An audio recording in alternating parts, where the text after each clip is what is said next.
आज आपण एक नवीन टॉपिक पाहतोय आणि तो जो टॉपिक आहे त्याचं टायटल जे आहे ते आहे ऑपॅम्प. हा जो ऑपॅम्प आहे त्याचा फुल फॉर्म जो आहे तो असा आहे पहा. It is also called as operational amplifier.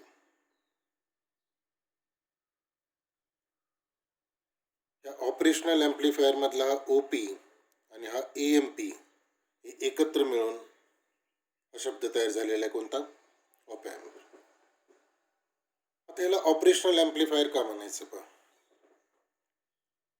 तर हा बेसिकली काय ॲम्प्लिफायर आहे, म्हणजे याचं पहिलं जे काम आहे ते काय आहे, ॲम्प्लिफिकेशनचं आहे. म्हणजे सिग्नल जो असेल तो काय करेल, तो ॲम्प्लिफाय करेल, हे त्याचं पहिलं काम. पण त्याचबरोबर हा जो ऑपॅम्प आहे तो काय करतो, तर तो जो असेल तो काही मॅथमॅटिकल ऑपरेशन परफॉर्म करतो. लाईक ॲडिशन, त्या सर्किटला म्हणतात ॲडर. सबस्ट्रॅक्टर म्हणजे सबस्ट्रॅक्शन, नंतर मल्टिप्लिकेशन,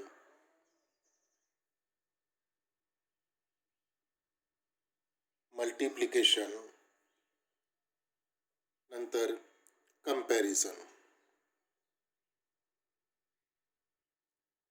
अशा पद्धतीचे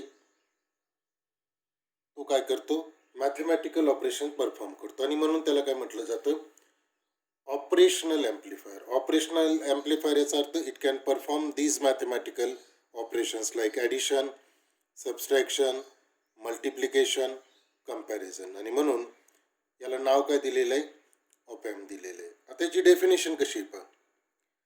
याची डेफिनेशन आहे, an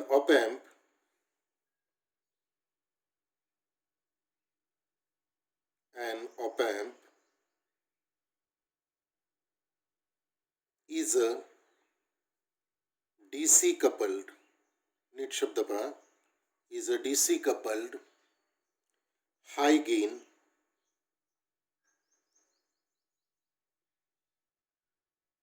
electronic voltage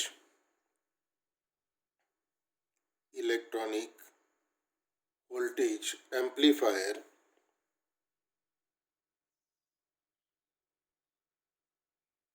with differential input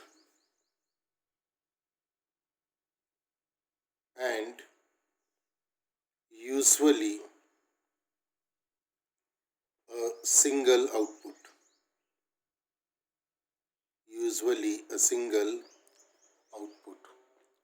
याचा अर्थ असा आहे की हा जो ऑपॅम्प असेल, म्हणजे आपण जर ब्लॉक डायग्राम पाहिली तर ती या पद्धतीने येईल. हा तुमचा ऑपॅम्प येईल, ऑपरेशनल ॲम्प्लिफायर. याला काय असतील, विथ डिफरन्शियल इनपुट, म्हणजे दोन इनपुट्स असतील. हे जे असेल ते असेल P1, हे जे असेल ते येईल P2. विथ डिफरन्शियल इनपुट म्हणजे दोन इनपुट झाले. And usually a single output, म्हणजे याला आउटपुट काय असेल, जनरली काय असतं, एक आउटपुट असतं, त्याला म्हणतात P आउटपुट.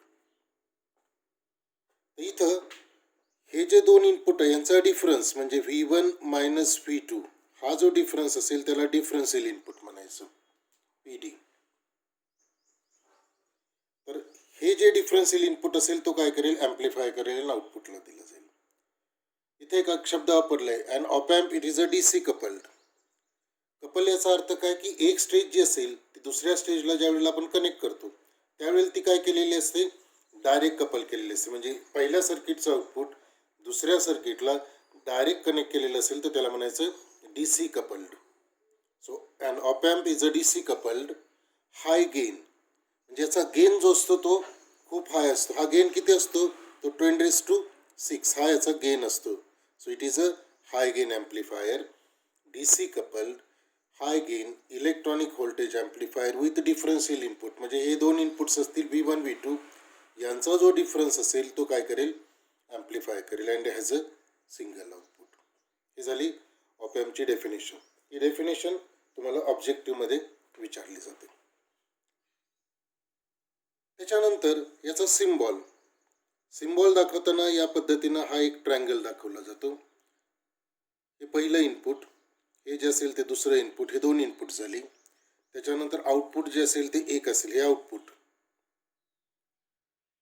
हे मायनस टर्मिनल लिहिलं जातं, हे प्लस टर्मिनल दिलं जातं. हे मायनस याचं म्हणतात इन्व्हर्टिंग टर्मिनल किंवा इन्व्हर्टिंग इनपुट. प्लस असेल त्याला म्हणतात नॉन इन्व्हर्टिंग इनपुट.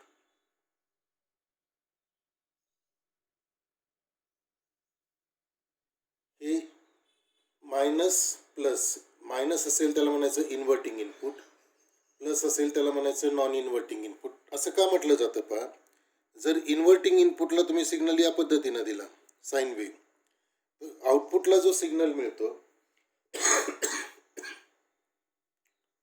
तो सिग्नल ॲम्प्लिफाय होऊन 180 डिग्री फेज शिफ्ट होते. म्हणजे इथं जर पॉझिटिव्ह असेल तर इथं तुम्हाला काय निगेटिव्ह येईल, इथं निगेटिव्ह असेल तर तिथं तुम्हाला पॉझिटिव्ह येईल. आणि म्हणून हे जे इनपुट आहे त्याला म्हटलं जातं इन्व्हर्टिंग इनपुट. दुसरं जे इनपुट आहे ते आहे प्लस साईनने दाखवलेलं, त्याला म्हणतात नॉन इन्व्हर्टिंग इनपुट.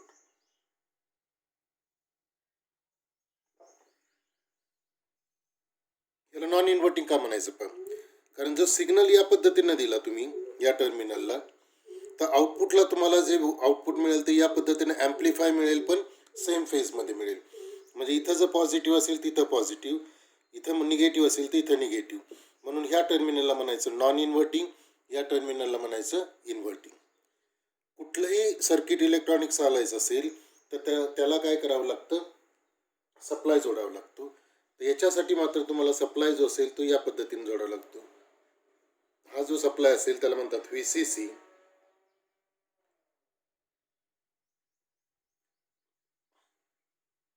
दोन प्रकारचे सप्लाय लागतात, एक पॉझिटिव्ह आणि दुसरा निगेटिव्ह. पॉझिटिव्ह असेल त्याला म्हणायचं प्लस VCC, निगेटिव्ह असेल त्याला म्हणायचं मायनस VCC. म्हणजे समजा +12 असेल तर इथं -12 असेल, इथं +15 असेल तर इथं -15 असेल. तर या पद्धतीनं ही जी डायग्राम आहे ही झाली सिम्बॉलची. आता ह्याला टर्मिनल्स आहेत पहा, 1 2 3 4 5 आहेत, बरोबर आहे. आणि आणखी 3 टर्मिनल्स असतात. पण ही जी टर्मिनल असेल त्याला एक नंबर दिलेला असतो, आणि ती नंबर जो असेल तो कशा पद्धतीनं असतो पहा, त्याला म्हणतात पिन डायग्राम. मग पहिला जो असेल तो या पद्धतीने, आता B आपण पाहू, pin diagram of op amp. आता पिन डायग्राम कशी असते पहा, हा जर ऑप एम्प असेल तर IC जर तुम्ही पाहिली तर ती या पद्धतीनं असते, बरोबर आहे. इथं एक टर्मिनल असेल, इथं दुसरं, इथं तिसरं, इथं चौथं, 5 6 7 आणि 8. इथं एक नॉच असतो, नॉच इंडिकेट्स इथं 1 नंबर 2 नंबर 3 नंबर 4 5 6 7 आणि 8. ही जी IC असते ती असते, तिचा नंबर असतो MU-A741. हा डिव्हाइस आहे, त्याचा एक कंपनीनं नंबर दिलेला आहे MU-A741. आता हे नंबर कसे आहेत पहा. आता आपण इथं इन्व्हर्टिंग म्हटलं होतं, तर इन्व्हर्टिंग जे असतं ते 2 नंबर पिन असते, नॉन इन्व्हर्टिंग जे असतं ते 3 नंबर पिन असते, 6 नंबर असतं आउटपुट. मग इथं 2 नंबर जे असेल ते काय असणार आहे, इन्व्हर्टिंग इनपुट असणार आहे. 3 नंबर जे असेल ते काय असणार आहे, नॉन इन्व्हर्टिंग इनपुट असेल. 6 नंबर काय असणार आहे, आउटपुट असेल. त्याच्यानंतर हे 2 टर्मिनल आहेत, प्लस VCC आणि मायनस VCC. तर मायनस VCC असतं 4 नंबर, प्लस VCC असतं 7 नंबर. हे जे असतं ते मायनस VCC, आणि 7 नंबर जे असेल ते काय असेल, प्लस VCC. 1 आणि 5 जे आहेत, आता 1 आणि 5 हे कशासाठी वापरतात, तर ही वापरतात ऑफसेट नल अरेंजमेंटसाठी. ऑफसेट नल काय ते आपण पुढच्या पार्टमध्ये पाहणार आहे. तर ही जी 2 टर्मिनल असतील ती वापरतात ऑफसेट नलसाठी. 5 नंबर जे असेल ते काय असतं, ऑफसेट नलसाठी असतं. हे 7च पिन्स असतात. पण सिमेट्रीसाठी काय असतं, या बाजूला 4 पिन आणि या बाजूला 3 पिन असतील तर ते दिसताना व्यवस्थित दिसत नाही. म्हणून एक पिन डमी लावलेली असते की जी कुठेही कनेक्ट नसते, तिला म्हणायचं नॉट कनेक्टेड. तर ही झाली पिन डायग्राम ऑफ IC 741 किंवा ऑपॅम्प. जो जनरल पर्पज ऑपॅम्प असेल त्याची ही पिन डायग्राम असते. बरोबर आहे. तर तुम्हाला ऑब्जेक्टिव्हमध्ये जे प्रश्न विचारले जातील ते असं विचारले जातील की पिन नंबर 1 कशासाठी वापरतात, पिन नंबर 2 काय असेल, पिन नंबर 3 काय असेल, पिन नंबर 4 काय असेल. त्यावेळेला काय करायचं, त्या पद्धतीनं त्या पिनचं डिस्क्रिप्शन लिहायचं.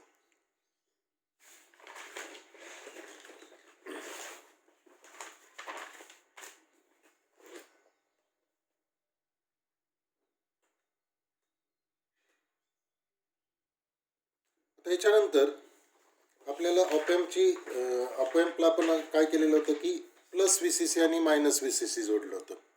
हा ड्युएल सप्लाय कसा तयार केला जातो पहा. ड्युएल सप्लाय जो असेल, ड्युएल सप्लाय फॉर ऑपॅम्प, हा ड्युएल सप्लाय कसा तयार केला जातो पहा. ही एक बॅटरी असेल, बरोबर आहे, किती समजा 15 व्होल्टची असेल. ही दुसरी बॅटरी तिला काय करायची, सिरीजमध्ये जोडायची. ही काय झाली, 15 व्होल्ट झाली. म्हणजे दोन बॅटरी जे असतील, हे प्लस असेल, हे मायनस असेल, हे प्लस हे मायनस, ह्या काय करायच्या, एकामेकाला जोडायच्या अशा. हे टर्मिनल जे बाजूला काढाल ते कुठल्या साईडचं आलं, प्लस आलं, बरोबर आहे. हे टर्मिनल जे असेल ते काय आलं, हे मायनस असल्यामुळे हे मायनस, हे मायनस 15 व्होल्ट, हे जे असेल ते प्लस 15 व्होल्ट. आणि जिथं प्लस आणि मायनस एकत्र जोडले, तो जो पॉईंट असेल तो काय करायचा, या पद्धतीनं ग्राउंड म्हणून घ्यायचा. म्हणजे सर्किटमध्ये जे ग्राउंड वापरणार आहे ते हे वापरणार आहे. हे प्लस जे असेल ते प्लस 15 व्होल्टला, हे मायनस असेल ते काय, मायनस 15 व्होल्टला. तर अशा पद्धतीनं ऑपॅम्पला जो सप्लाय वापरला जातो, ड्युएल सप्लाय, तो तयार केला जातो. ठीक आहे, इथपर्यंत लक्षात आलं. आता आपल्याला याचे पॅरामीटर्स पाहिजेत. हे ऑब्जेक्टिव्हमध्ये तुम्हाला डेफिनेशनमध्ये विचारले जातील, त्यामुळे नीट समजून घ्या. पहिला पॅरामीटर आपण घेतोय इनपुट ऑफसेट व्होल्टेज. पहिला जो पॅरामीटर आहे तो आहे इनपुट ऑफसेट व्होल्टेज. आता इनपुट ऑफसेट व्होल्टेज म्हणजे काय पहा, तर त्याच्यासाठीची डायग्राम मी पहिल्यांदा ड्रॉ करतो. हा ऑपॅम्प आहे, हे मायनस हे प्लस, हे या पद्धतीने इथं जोडलं. इथं येईल तुमचं आउटपुट व्होल्टेज. इथं समजा मी V1 घेतलं आणि इथं V2 घेतलं. आता पहा, हा जो ऑपॅम्प असेल बेसिकली हा इंटिग्रेटेड सर्किट आहे. त्याच्या आतमध्ये काय असतील, ट्रान्झिस्टर असतील, रेजिस्टर असतील किंवा बाकीचे कंपोनंट्स असतील. हे सगळे मॅच असतील असं नाही आहे, तर त्याच्यामध्ये काही ठिकाणी थोडाफार डिफरन्स असणार आहे. म्हणजे दोन सारखे जरी ट्रान्झिस्टर असले तरी ते एकसारखं त्यांचा परफॉर्मन्स असेल असं नाही. म्हणून जर मी इथं V1ची व्हॅल्यू समजा 5 मिलीव्होल्ट घेतली,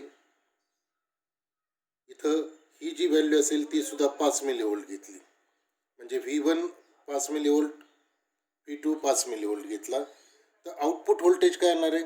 आउटपुट व्होल्टेज जे येतं ते काय असतं, गेन इंटू, हा जो ए असेल त्याला काय म्हटलेलं आहे, गेन म्हटलेलं आहे, ए इंटू V1 मायनस V2. जर हे सारखे असतील V1 आणि V2, म्हणजे 5 मिलीव्होल्ट 5 मिलीव्होल्ट, म्हणजे हे किती येईल, ए इंटू 0, म्हणजे किती येईल, 0. म्हणजे दोन इनपुट सेम असतील, म्हणजे हे 5 मिलीव्होल्ट घ्या किंवा हे 0 घ्या, हे 0 घ्या, आउटपुट किती येणार आहे, 0. दोन्ही इनपुट जर सेम असतील किंवा दोन्ही इनपुट जर 0 असतील तर त्यावेळेला आउटपुट व्होल्टेज किती यायला पाहिजे, 0 यायला पाहिजे. पण प्रॅक्टिकली तसं होत नाही. प्रॅक्टिकली हे व्होल्टेज किती येतं, साधारणतः 741च्या बाबतीत हे येतं 6 मिलीव्होल्ट. मग हे 6 मिलीव्होल्ट जे असेल त्याला काय म्हणतात, output offset voltage. Output offset voltage. दोन्ही इनपुट सेम असताना जे आउटपुट येतं त्याला म्हणायचं आउटपुट ऑफसेट व्होल्टेज. तर हे जे आउटपुट ऑफसेट व्होल्टेज असेल ते तुम्हाला कमी करायचं असेल तर काय करायचं, एवढं व्होल्टेज काय करायचं, ते इनपुटला अप्लाय करायचं. म्हणजे हा जो डिफरन्स असेल, जो 6 मिलीव्होल्ट येतो तो काय होईल, 0 होईल. आणि म्हणून याची डेफिनेशन करताना अशी केली जाते, Input offset voltage is defined as the voltage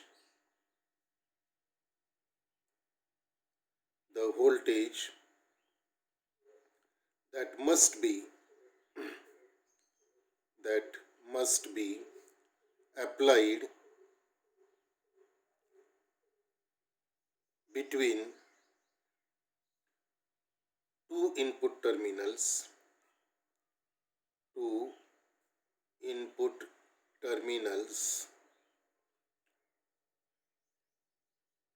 of an op amp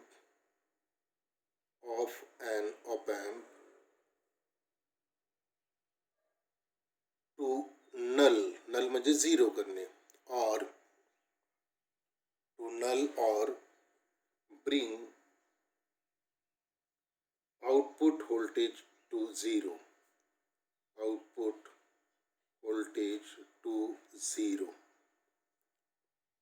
म्हणजे इनपुट ऑफसेट व्होल्टेज म्हणजे काय, तर असं व्होल्टेज की जे कुठे अप्लाय करायचं, दोन इनपुट्स मधल्या कुठल्याही एका इनपुटला अप्लाय करा की जेणेकरून आउटपुट व्होल्टेज किती होईल, झिरो होईल. आउटपुट व्होल्टेज झिरो करण्यासाठी जे व्होल्टेज या दोन इनपुट टर्मिनल्स मध्ये अप्लाय केलं जातं त्या व्होल्टेजला म्हणायचं इनपुट ऑफसेट व्होल्टेज. हा झाला पहिला पॅरामीटर. ह्या व्हॅल्यू किती असतात, जर आयडियल ऑप एम्प घेतला, आपल्याला माहिती आहे की आपला काही वेळेला आयडियल कन्सेप्ट असतो, जसे गॅसेसमध्ये आयडियल गॅस असतो पण प्रॅक्टिकली त्याचं बिहेवियर थोडं वेगळं राहतं. त्या पद्धतीनं इथं आपण काय करतोय की आयडियल जर ऑप एम्प घेतला तर त्याच्या बाबतीत हे किती असलं पाहिजे, 0 व्होल्ट असलं पाहिजे. पण IC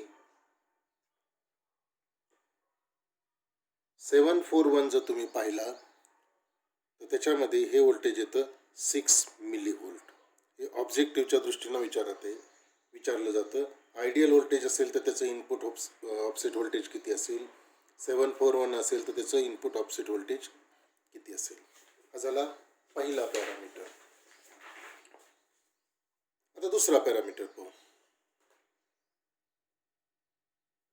सेकंड पॅरामीटर जो आहे तो आहे इनपुट ऑफसेट करंट.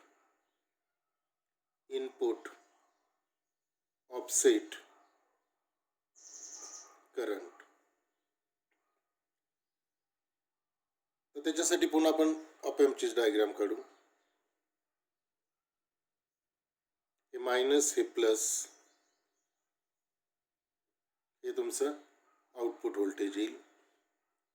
इथं तुम्ही व्ही इन्व्हर्टिंग दिलेलं आहे, इथं व्ही नॉन इन्व्हर्टिंग व्होल्टेज दिलेलं आहे. कोणतं असं V1 V2 काय असेल ते जे दिलेलं असेल ते. याच्यामधला जो करंट असतो तो बेस करंट म्हणतात, IB1. याच्यामध्ये जो करंट फ्लो होईल तो काय असेल, IB2 असेल. म्हणजे काय, IB1 it is the current flowing through inverting input, IB2 it is the current flowing to non inverting input.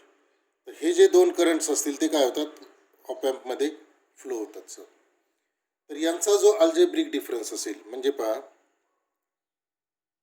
Input offset current जो असेल तो IO नी डिफाईन केला जातो. Input offset current IO is equal to, input offset current is defined as the algebraic difference between the currents into inverting and non-inverting terminal. म्हणजे हे हा current किती आहे, IB1 आहे, हा करंट किती आहे, IB2. यांचा अल्जेब्रिक डिफरन्स घेतला तर तो काय येईल, IB1 मायनस IB2. अल्जेब्रिक म्हणजे काय करायचं, त्याचं मॉड व्हॅल्यू घ्यायची. म्हणजे आपण फक्त डिफरन्स घेतोय, कुठलं मोठं असू द्या, IB1 मोठं असू द्या, IB2 मोठं असू द्या, IB1 मायनस IB2 करा किंवा IB2 मायनस IB1 करा. ती जी व्हॅल्यू असेल त्याला काय म्हणायचं, इनपुट ऑफसेट करंट. ही व्हॅल्यू झाली इनपुट ऑफसेट करंटची. आता पहा एक साधं एक्झाम्पल आहे. समजा मी IB1 ची व्हॅल्यू 20 मायक्रोॲम्पियर घेतली, IB2 ची व्हॅल्यू 40 मायक्रोॲम्पियर घेतली, तर काय येईल, IO जर आपण कॅल्क्युलेट केला तर ह्या दोन्हींची वजाबाकी करा. 20 वजा 40 किती येईल, वजा 20. त्याचं मॉड केलं तर ते किती येईल, 20. तर अशा पद्धतीनं काय केलं जातं, हा input offset current find out केला जातो. इनपुट ऑफसेट करंट म्हणजे it is the algebraic difference between the two currents entering in inverting and non-inverting inputs. हे झालं इनपुट ऑफसेट करंट. त्याच्यानंतर तिसरा जो पॅरामीटर आहे तो आहे input bias current. Input bias current diagram पुन्हा मगाचीच. हा ऑप एम्प येईल, हे मायनस, हे प्लस, हे आउटपुट येईल पी आउट. याच्यातला करंट असेल IB1, याच्यातला करंट असेल IB2. बरोबर आहे. आता पहा इनपुट बायस करंट म्हणजे काय. The input bias current it is defined as the average of the two input bias current. Two input bias current म्हणजे काय करायचं, ॲव्हरेज करायची. हा किती IB1 आहे, हा किती IB2. यांची ॲव्हरेज कशी करणार. सिंपल आहे, दोन्हीची बेरीज करा, त्याला 2ने भागा. सो IB बायस करंट कशाने डिनोट केला जातो, IB ना डिनोट केला जातो. So IB is equal to IB1 plus IB2 divided by 2. आता याच्या ऑब्जेक्टिव्हचा प्रॉब्लेम कसा येऊ शकतो. समजा IB1 तुम्हाला दिलेला आहे 10. IB1 is equal to 10 micro ampere. IB2 is equal to 10 micro ampere. So IB is equal to किती येईल, 10 प्लस 10 20 डिवायडेड बाय 2 म्हणजे किती येईल 5 मायक्रो ॲम्पियर. तर अशा पद्धतीनं तुम्ही काय करू शकता, इनपुट बायस करंट काय करू शकता, फाइंड आउट करू शकता. हा झाला तिसरा पॅरामीटर. चौथा पॅरामीटर.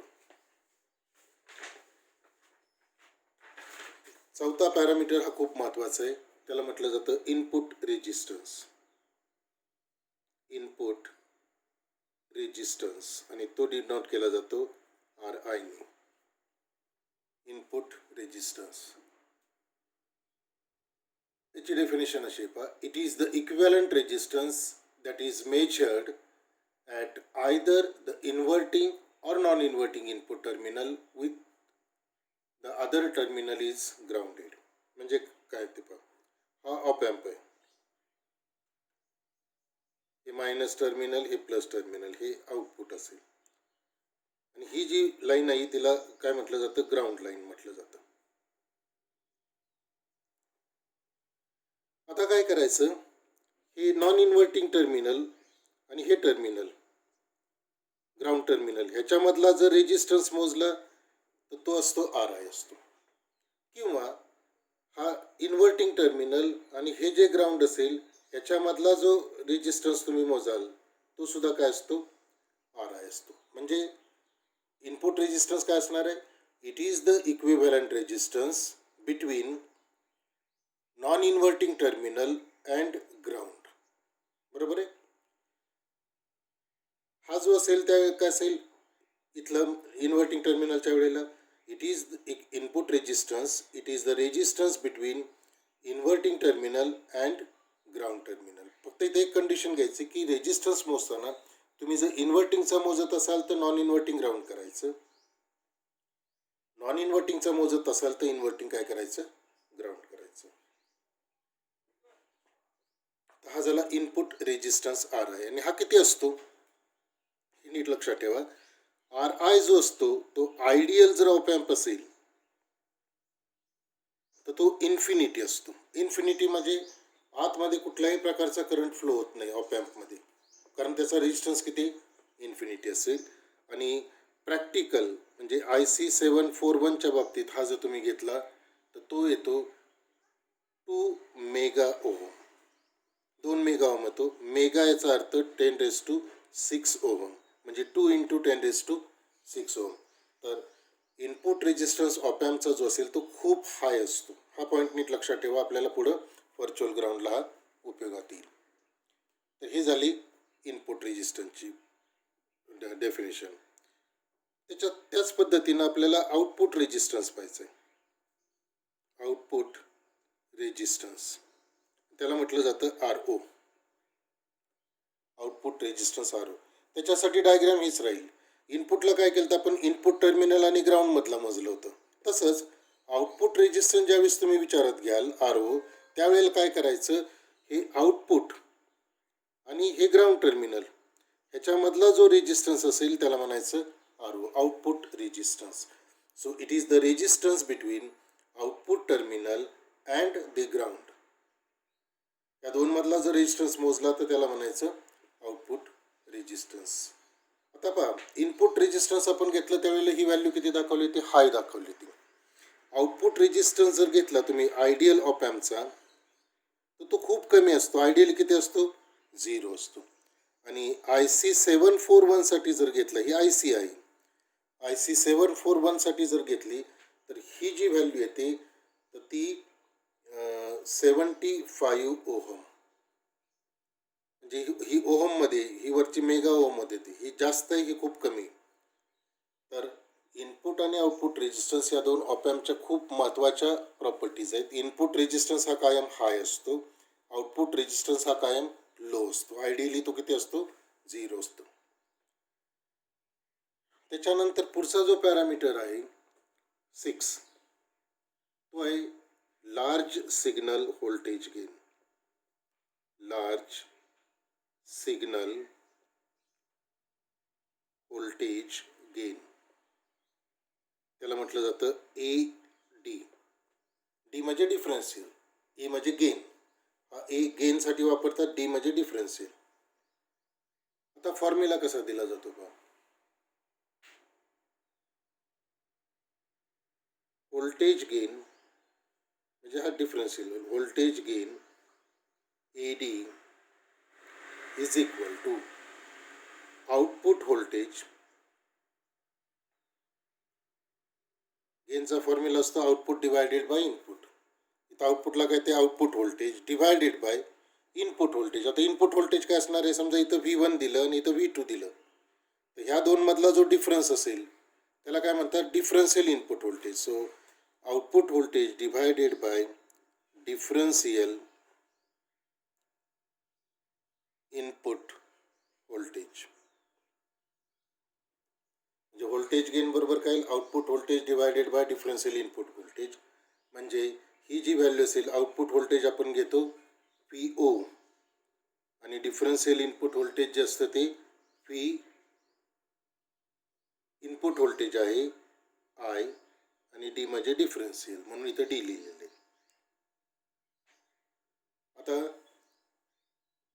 आउटपुट व्होल्टेज जे असेल तर ते इन्फिनिटी असतं, डिफरन्शियल व्होल्टेज गेन काय असतं, खूप कमी असतं. तर त्यामुळं हा जो व्होल्टेज गेन असतो तो खूप जास्त असतो. म्हणजे हा जो AD असेल, it has a very high value, किंवा आपण लार्ज म्हणू इथं. आणि जर आयडियल जर घेतला तर हा गेन किती असतो, इन्फिनिटी असतो. आणि 741 साठी जर तुम्ही घेतला तर हा येतो 2 into 10⁵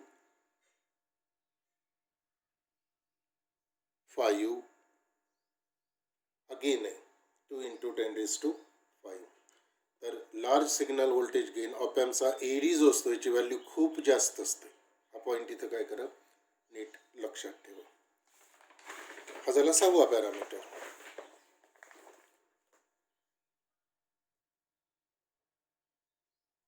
सेवन पॅरामीटर. 7वा पॅरामीटर कोणता आहे, output voltage swing. Output voltage swing. Swing म्हणजे झोका. झोका काय होतो, या लेफ्ट साईडला जातो, पुन्हा राईट साईडला जातो, आणि तो तेच अंतर असेल लेफ्ट आणि राईट मधलं, त्याला म्हणायचं स्विंग. आता हे स्विंग किती असते पहा. इथं जर तुम्ही +15 व्होल्ट दिलं, इथं जर तुम्ही -15 व्होल्ट दिलं, तर हे जे व्होल्टेज स्विंग असेल, आउटपुट व्होल्टेज, हे काय असतं, हे जास्तीत जास्त किती जाऊ शकतं. हे जर 15 असेल तर त्यातनं 2 वजा करायचं, म्हणजे +13 पर्यंत जाऊ शकतं. आणि हे -15 आहे, त्यातून काय करा, 2 वजा करा, म्हणजे -13. म्हणजे जर इथं 15 दिलं तर इथं 15 येईल असं नाही. इथं -15 दिलं तिथं -15 येईल असं नाही, तर ते किती येतं +or-2 व्होल्ट. ही लिमिटेशन्स आहेत प्रॅक्टिकली, ही ती मॅन्युफॅक्चरर काय करतो स्पेसिफाय करतो. म्हणजे आउटपुट व्होल्टेज किती स्विंग होते +13 पासून -13 पर्यंत, आणि यांची जर बेरीज केली +13 to -13 घेतलं तर ते किती येतं 20 व्होल्ट 26 व्होल्ट. म्हणजे ही जी स्विंग असेल ती किती असेल 26 असेल. ह्याच्यापेक्षा आउटपुट जास्त जाणार नाही, +13 आणि -13. याला काय म्हणायचं आउटपुट व्होल्टेज स्विंग. आणि म्हणून त्याची डेफिनेशन अशी केली जाते, output voltage swing indicates the value of positive and negative saturation voltage of the op amp. Positive saturation किती येईल +13 येईल, निगेटिव्ह सॅच्युरेशन किती येईल -13 होईल. The output voltage never exceeds these limits. म्हणजे आउटपुट व्होल्टेज हे याच्यापेक्षा जास्त व्होल्ट कधीही जात नाही. म्हणजे इनपुट तुम्ही किती दिलं तरी इन्फिनिटीपर्यंत मिळत नाही, तर ते किती मिळतं मॅक्सिमम +13 आणि -13. कोणत्या बाबतीत +15 आणि -15. हे थोडक्यात +-2 घ्यायचं. तुम्ही जर 9 व्होल्टचा पॉवर सप्लाय घेतला +-9 व्होल्ट, तर 2 व्होल्ट कमी करायचं +7 आणि -7. तर याला म्हणायचं आउटपुट व्होल्टेज स्विंग. त्याच्यानंतर 8वा जो आहे तो मात्र खूप महत्त्वाचा पॅरामीटर आहे, त्याला म्हणतात common mode rejection ratio. Common mode rejection ratio, त्याचा शॉर्ट फॉर्म आहे CMRR. आता काय होतं पहा, हा ऑप एम्प आहे, हे V0, इथं V1 दिलं, इथं V2 दिलं. कॉमन मोड याचा अर्थ काय की हे जे व्होल्टेज असेल हे सोडून बाहेरचा समजा नॉईज इथं ॲड होईल, काही नॉईज इथं ॲड होईल, तर हा काय केला पाहिजे त्यांनी रिजेक्ट केला पाहिजे. म्हणजे दोन्ही ठिकाणी जे कॉमन व्होल्टेज ॲड होईल, समजा रिपल जो असतो तो काय होतो, काही इथं ॲड होतो, काही इथं ॲड होतो, तो काय केला पाहिजे त्या जो सिग्नल किंवा जो सिग्नल या दोन्ही इनपुट्सला कॉमन काय होईल कॉमन अप्लाय केला जाईल, तो व्होल्टेज काय केलं पाहिजे त्यांनी रिजेक्ट केलं पाहिजे. म्हणून याला म्हणायचं कॉमन मोड रिजेक्शन रेशो. त्याचा फॉर्म्युला असा आहे पहा, CMRR इज इक्वल टू, हा फॉर्म्युला नीट लक्षात ठेवा, it is the ratio of differential voltage gain to the common mode gain. Differential voltage आपण AD न दाखवलं होतं, आणि कॉमन मोडचं काय लिहितात CM. म्हणजेच फॉर्म्युला असा येईल CMRR is equal to AD divided by ACM. म्हणजे common mode rejection ratio is equal to, it is the ratio of differential voltage gain to the common mode gain. ही definition ऑब्जेक्टिव्हमध्ये विचारली जाऊ शकते.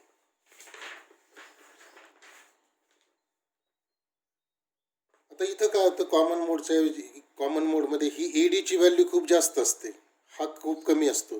त्यामुळे हा जो CMRR असेल, it is tends to infinity for ideal op amp. आयडियलला तो किती जातो इन्फिनिटी जातो. आणि IC 741 जर घेतला तर ती जी व्हॅल्यू येते ती येते 90 dB. dB याचा अर्थ डेसिबल. ही गेन मोजायचं युनिट आहे. म्हणजे एखादी जर लार्ज क्वांटिटी असेल, ती जर मोजायची असेल तर ती कशामध्ये मोजली जाते, डेसिबलमध्ये जोडली जाते. आणि तो जो फॉर्म्युला असतो तो या पद्धतीने असतो. जर CMRR तुम्ही इन dB जर मोजायचं झालं तर फॉर्म्युला असा असतो 20 log CMRR. म्हणजे CMRR जर dB मध्ये मोजायचं असेल तर फॉर्म्युला असतो 20 log CMRR. आणि 20 log CMRR ची व्हॅल्यू जर आपण काढली तर 20 log CMRR काय AD डिवायडेड बाय ACM. मग जर आपण CMRR ची व्हॅल्यू 1000 घेतली, CMRR किती घेतला AD, म्हणजे AD डिवायडेड बाय ACM किती घेतला 1000. म्हणजे फॉर्म्युला काय 20 log, ही व्हॅल्यू आता किती घेतली 1000, 1000चा लॉग घेतला तर तो येतो 3.00 म्हणजे 20 × 3 म्हणजे किती येईल 60 dB. तर अशा पद्धतीने काय केलं जातं CMRR it is express in terms of dB. त्याच्यानंतरचा जो पॅरामीटर आहे त्याला म्हणतात supply voltage rejection ratio SVRR किंवा त्याला दुसरं नाव आहे पॉवर सप्लाय रिजेक्शन रेशो. हा पॉवर सप्लाय रिजेक्शन रेशो कसा दाखवला जातो पहा. The change in op amp's input offset voltage. आपण ऑपॅम्पचं इनपुट ऑफसेट व्होल्टेज पाहिलं होतं, त्याच्यामध्ये बदल होतो कशाने. It is caused by variation in power supply voltage is called as supply voltage rejection ratio और पॉवर सप्लाय रिजेक्शन रेशो और पॉवर सप्लाय सेन्सिटिव्हिटी. म्हणजे त्याचा फॉर्म्युला जर पाहिला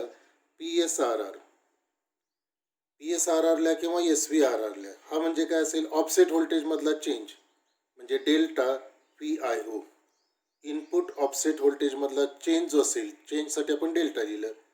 कशामुळं due to change in power supply. म्हणजे हा जो डेल्टा V असेल हा काय झालं variation in power supply. Power सप्लायमध्ये जे व्हेरिएशन होतं त्याच्यामुळे हे काय होतं change in input offset voltage. Input offset voltage म्हणजे ऑपॅम्पच्या इनपुट ऑफसेट व्होल्टेजमध्ये जो बदल होईल कशामुळं व्हेरिएशन इन पॉवर सप्लाय, त्याचा जो रेशो असतो त्याला म्हणतात PSRR. आणि हा कमीत कमी असावा लागतो. याची व्हॅल्यू जर कमी असेल तर ऑपॅम्पचा परफॉर्मन्स हा चांगला असतो. आणि आयडियलसाठी ही जी व्हॅल्यू असते ती असते 0 आणि प्रॅक्टिकलसाठी ही जी व्हॅल्यू येते ती येते 150 मायक्रो व्होल्ट पर व्होल्ट.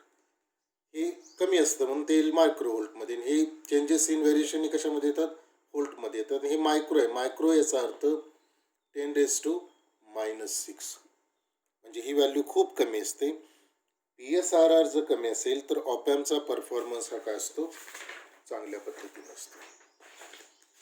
तर ही पॅरामीटर्स झाली. या व्हिडिओमध्ये आपण काय केलं ऑपरेशनल ऑपॅम्प म्हणजे काय ते पाहिलं. त्याच्यानंतर त्याचा सिम्बॉल पाहिला. त्याच्यानंतर त्याचे पिन डायग्रॅम पाहिली. पिन डायग्रॅमवरती ऑब्जेक्टिव्ह क्वेश्चन्स खूप विचारले जातात. आणि काही पॅरामीटर्स पाहिले. तर ऑब्जेक्टिव्हमध्ये हे जे पॅरामीटर्स असतील त्यांच्या डेफिनेशन्स काय केल्या जातात विचारल्या जातात. आता याची ॲप्लिकेशन्स जे आहेत तर ती आपण पुढच्या व्हिडिओमध्ये पाहणार.